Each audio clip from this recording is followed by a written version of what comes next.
अगर तो आप कैम्ब्रिज ओ लेवल्स के स्टूडेंट हो और आप अपेयर हो रहे हो एज अ रेगुलर स्टूडेंट या फिर आप अपेयर हो रहे हो एज अ प्राइवेट स्टूडेंट और आपके पास क्वेश्चन आ जाता है रिपोर्ट राइटिंग का, तो इस रिपोर्ट राइटिंग को हमने कैसे सॉल्व करना है। देखो यार, report writing is a very important part of the directed writing आपका पेपर 2 का। और इसको समझने के लिए we are going to divide it into 4 steps, very important. जो हमारा पहला स्टेप है that is related to the marking scheme. आप जैसे देख सकते हो कि जो टोटल मार्क्स हैं इसके 25 हैं और फिर हम इसको कैसे टीएफ और टीआर में डिवाइड करते हैं हम इसके बारे में बात करेंगे। The second step is related to the format and the number of paragraphs, यानी कि कितने पैराग्राफ्स हमने इसमें लिखने हैं। The third step is related to the question, और इसके साथ आपने देखा होगा कि क्वेश्चन के साथ एक टेक्स्ट ए आता है और एक टेक्स्ट बी आता है एज अ सोर्स। ये टेक्स्ट ए और टेक्स्ट बी क्या है और हमने इसको कैसे इन्फर करना है अपने रिपोर्ट के अंदर। And at last fourth step में we are going to solve a past paper, जिसमें आपको समझ में आ जाएगा कि आपने रिपोर्ट को लिखना कैसे है। Now moving to the first step. देखें, आपने देखा होगा जैसे कि इस क्वेश्चन के अंदर बिल्कुल लास्ट लाइन में आपको नजर आ रहा है, up to 10 marks are available for the content of your answer and up to 15 marks for the quality of your writing. ये 10 और 15 को कैसे डिवाइड किया गया। देखो यार, ये जो आपके 10 मार्क्स हैं that is related to the TF. TF का मतलब होता है टास्क फुलफिलमेंट। ये टास्क फुलफिलमेंट होती क्या। अगर आप इस क्वेश्चन को एक दफा फिर से देखें, खासतौर पे एंड में, तो लिखा हुआ है कि start your report with dear principal. अब ये एक डायरेक्टेड राइटिंग का एक आपको एक डायरेक्शन दी गई है कि आपने अपने रिपोर्ट को डियर प्रिंसिपल से ही लिखना है। You can not write respected principal, वरना क्या हो जाएगा कि आप अपना टीएफ को फॉलो नहीं कर रहे। उसके बाद फिर एक और चीज लिखी हुई है, राइट अबाउट 250 टू 350 वर्ड्स। इसका मतलब है कि आपने 250 टू 350 के दरमियान ही लिखना है। Neither you are going to write beyond 350 nor lesser than 250। Again, if you are not going to follow this format you are going to lose the marks. इसके अलावा आपके पास टास्क फुलफिलमेंट में कुछ और चीजें भी आ जाती हैं, जैसे कि evaluate the ideas and opinions in both text. इसके बारे में, because this is related to text A and text B, so we are going to discuss it in our step 2। अच्छा, टीएफ को अगर आपने फॉलो कर लिया है, इसके टोटल 10 मार्क्स हैं। टीएफ के बाद हमारे पास आ जाता है TR. TR means tone and register. Tone and register का मतलब होता है आपकी क्वालिटी ऑफ ग्रामर, आपके सेंटेंस स्ट्रक्चर्स, आपकी विकेबलरी, आपकी स्पेलिंग्स, इसके साथ ही साथ आपका टोन। फॉर एग्जांपल, ये क्वेश्चन अगर आप देखें तो you are writing this report to your principal, so obviously आपका टोन क्या होगा, फॉर्मल होगा, इनफॉर्मल तो हो नहीं सकता। सो 10 मार्क्स हो गए आपके टीएफ के और 15 मार्क्स हो गए आपके टीआर के, तो टोटल बन गए आपके 25। And this is how you are going to get your marks if you are going to perform it thoroughly, properly समझना है और इसके बाद अटेम्प्ट करना है। अब हमारा जो सेकंड स्टेप है that is related to the format and number of paragraphs. देखो यार, आपने जो अपना रिपोर्ट है ना, you have to write it in 5 paragraphs. जैसा कि हम लेटर को लिखा करते थे, स्पीच को करते हैं, ईमेल को करते हैं, इसी तरह रिपोर्ट को भी हमने 5 पैराग्राफ्स में ही लिखना है। लेकिन इसके शुरू में, before we start a report, the most important thing is that you are going to provide a subject. Report का मैं आपको एक सब्जेक्ट देता हूं, effective use of social facilities a student report. After writing the subject you are going to provide salutation. Salutation का मतलब होता है डियर प्रिंसिपल। अब आप देखेंगे कि ये डियर प्रिंसिपल पार्ट था किसका, टीएफ का, और मैंने उठाया इसको क्वेश्चन के अंदर से। इसके बाद आपका शुरू हो जाएगा पैराग्राफ 1। पैराग्राफ 1 हमने कैसे लिखना है, obviously I am going to show you a sample in the end. Paragraph के बाद हमारा आ जाता है paragraph 2। Paragraph 2 is your body part 1 which is the evaluation of your text A. अब ये एवेल्युएशन ऑफ टेक्स्ट ए का क्या मतलब है। देखो यार, आपको जो ये सोर्स दिया गया है ना, टेक्स्ट ए और टेक्स्ट बी, आपने टेक्स्ट ए को बॉडी पार्ट 1 के अंदर क्या करना है, इन्फर करना है, उसको एवेल्युएट करना है।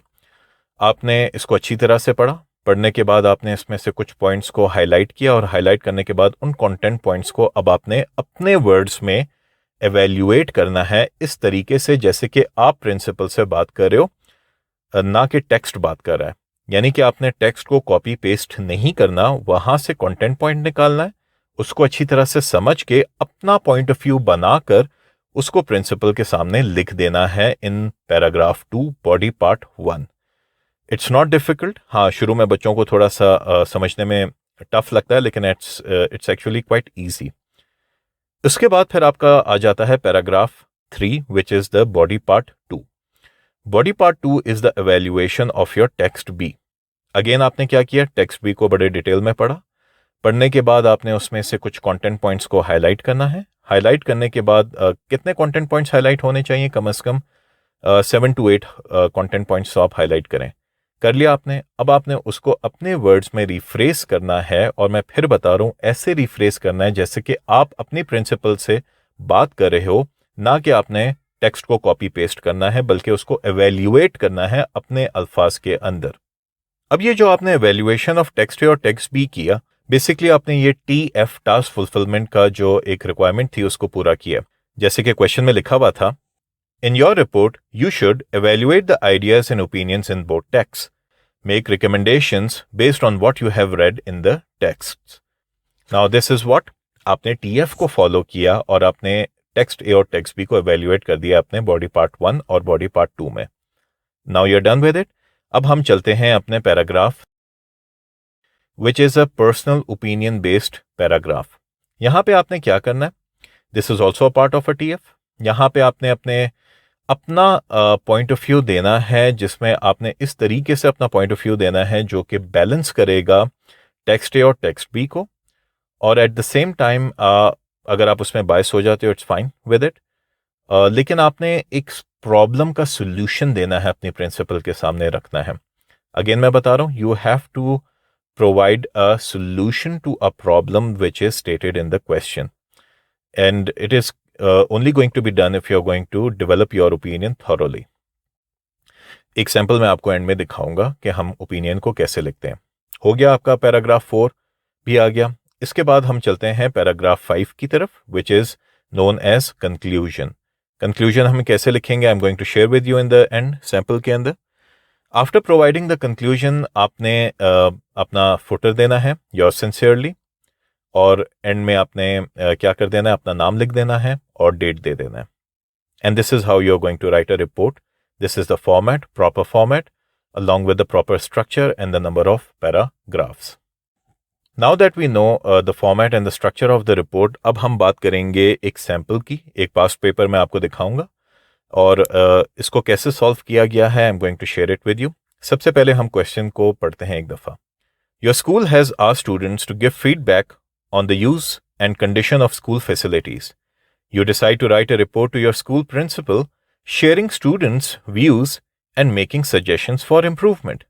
Write a report to your principal about whether school facilities are being used effectively. सबसे पहले हमारा आएगा subject, effective use of school facilities, a student report. अब मैं डालूंगा salutation, dear principal, and my paragraph 1 starts.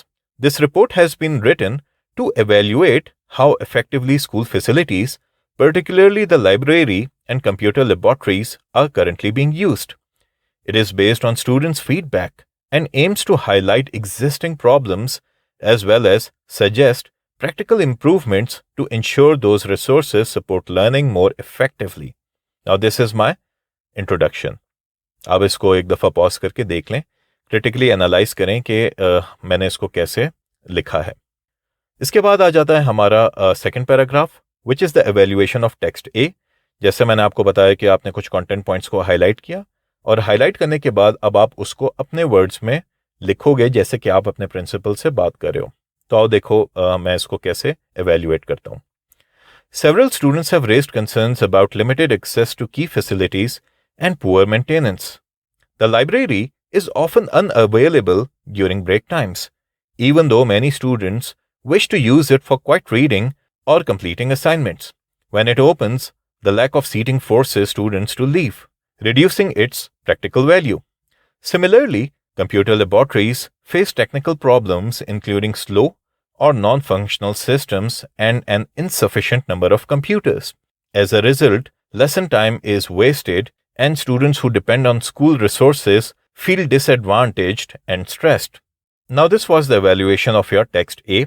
Again highlight किया, और highlight करने के बाद आपने कंटेंट पॉइंट्स को अपने वर्ड्स में लिख दिया जैसे कि आप प्रिंसिपल से बात कर रहे हो.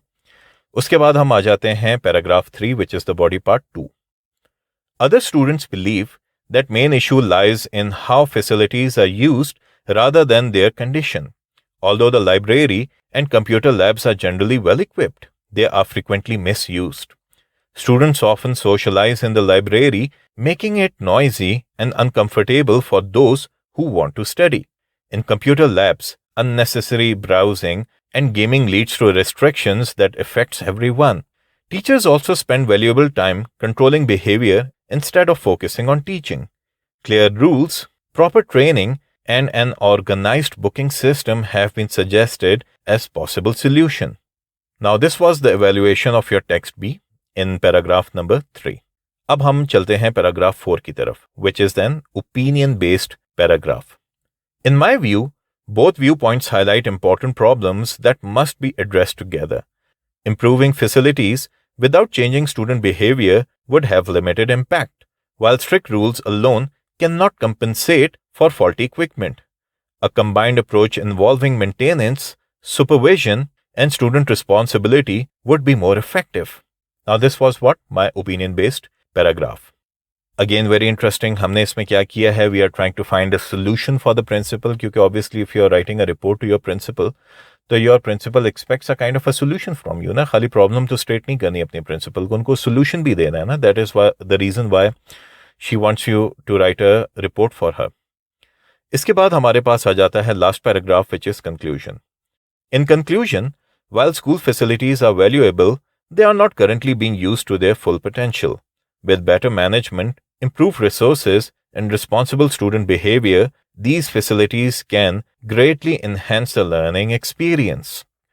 Now, this was a very effective conclusion. I would prefer कि आप एक दफ़ा इसको pause करो और इस conclusion को देखो, critically analyze करो, copy करो, देखो, खुद लिखने की कोशिश करो. After providing the conclusion, आपने अपना वही footer, yours sincerely, नाम दिया अपने end में और आपने एक date दे दिया. And this is how you're going to write a report.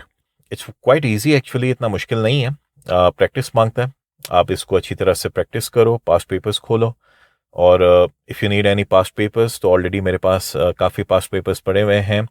तकरीबन I have got 15 past papers of P2 paper 2 directed writing और 12 पेपर्स मेरे पास past papers along with tropical papers पड़े हुए हैं P1 के, यानी कॉम्प्रीहेंशन है, उसमें समरी है, इंटरव्यू बेस्ड क्वेश्चन है. If you want it you can contact me on WhatsApp. आपके पास नंबर सामने स्क्रीन पे नज़र आ ही रहा होगा. I am going to give you at a very good rate, बहुत कम रेट पे होगा, but it is really going to be effective for you. And if you have any questions, if you have any suggestions, you could always send me a text on WhatsApp और जो भी हो सकेगा I am going to help you out with it. Having said that, अपना ख्याल रखें and keep practicing. Take care of yourself. Allah Hafiz.